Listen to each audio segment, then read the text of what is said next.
আজকে আমি রান্না করব মূলা দিয়ে শিং মাছ। মূলা দিয়ে শিং মাছ রান্না করার জন্য আমি এখানে কিছু মশলা নিয়ে নেব। হাফ চামচ পরিমাণ মরিচ গুঁড়ো, ধনিয়া গুঁড়ো, হাফ চামচ পরিমাণ। এরপরে দেব আমি হলুদ গুঁড়ো। আর এখানে আমি দিয়ে দিয়েছি পেঁয়াজ কুচি আর কাঁচামরিচ কুচি। এখন আমি দিয়ে দেব একটু লবণ, স্বাদ মতো লবণ দিয়ে মশলাটাকে একটু জল দিয়ে মশলাটাকে নেড়ে নেব।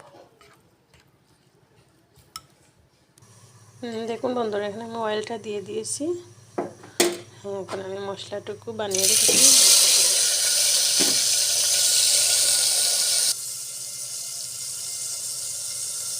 এখন বন্ধুরা, আমার মশলাটা কষানো হয়ে গেছে। এখন আমি মূলাটুকু মশলার মাঝে দিয়ে দেব, যাতে মূলার গন্ধটা চলে যায়। মূলাটুকু সিদ্ধ হতে যাচ্ছে। সিদ্ধ হওয়ার পরে মাছটুকু দিয়ে দেবো। সেই মাছটুকু আমি লবণ দিয়ে ধুয়ে নিয়েছি। মূলাটা আমার এখনো কষানো হচ্ছে।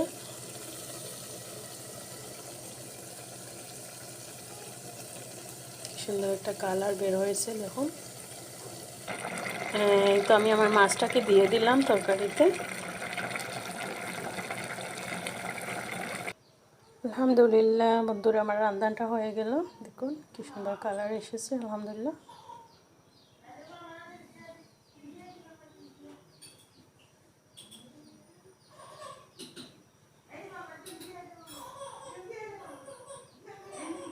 মূলা দিয়ে শিং মাছ অনেক স্বাদের একটা রান্না।